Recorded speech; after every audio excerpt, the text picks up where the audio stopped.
From a cancer cluster to a community left in crisis, a Fox 13 investigation this week uncovered the alarming number of cancer cases for families who live near the old Memphis Defense Depot. Tonight, we take that investigation another step further, following the money trail. Well, we know when the depot closed, what happened to the money generated by the property in South Memphis? Fox 13's Jack Bilyeu followed the trail, finding that that money was funneled out of that community. Streets lined with vacant homes left to rot. It's a lot used to be full this time of day. But after they closed down, everybody just moved out. And millions of dollars meant to help families here continue to thrive, gone.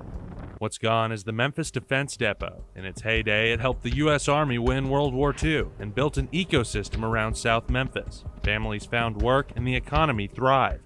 Grocery stores, car shops, bakeries, restaurants, and different things like this. This was a neighborhood where you didn't have to leave the neighborhood to get anything that you want. We even had our florists. All that ended in 1997. The Army shut down the depot, an economic hub of this community. They forget about everybody around here. You got to put money back in the neighborhood. Well, you can look at the neighborhood and see what it looks like around here now. The impact was dramatic. Since 2000, the Alcy Ball neighborhood just south of the depot saw its population drop by 16%. Homeownership dropped by nearly a third. This area lost population, and we lost a legislative seat for the entire Shelby County. And that led to the neighborhood you see now. When you have population loss, you're not having economic development and improving quality of life for people in that area. They're moving because they're trying to get away. But taxpayer advocate Joe Kent says this community wasn't supposed to be abandoned.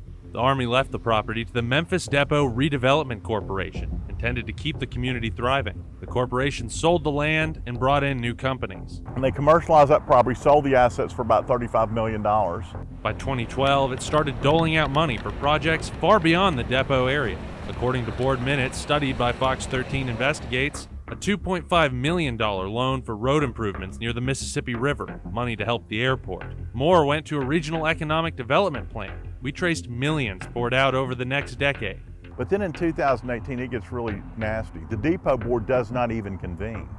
And Edge ends up extracting money out of the depot without providing public notice and redistributing it to other areas of town.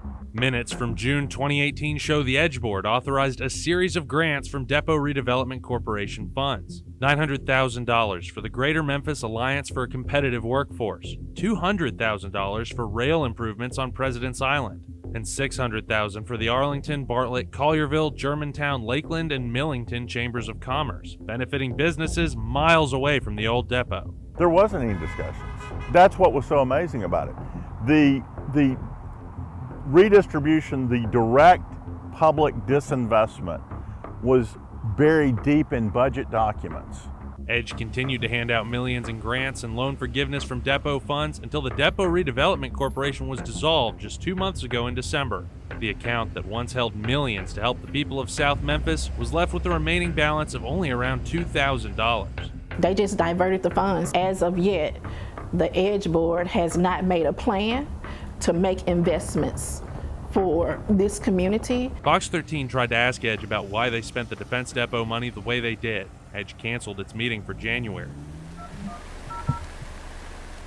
We tried to reach out to every Edge Board member through various means, including calls. Hey there, this is Jack Bilyeu from Fox 13 Memphis. Emails and social media messages.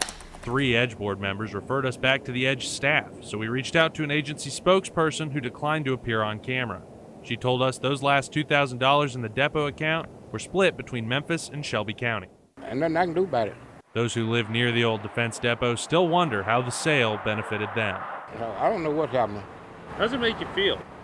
Left out. I'm 70-something years old and I get left out. In South Memphis, Jack Bilyeu, Fox 13 News. Well, Fox 13 Investigates is also looking into complaints from neighbors about cancer, reproductive issues, and other health problems they believe are related to the Defense Depot. Now, if you'd like to see what we found, go to fox13memphis.com and look for the Investigate section on our homepage. And keep in mind, this story is not going anywhere. Neither are we. We'll keep looking into pollution and contamination problems plaguing Memphis neighborhoods.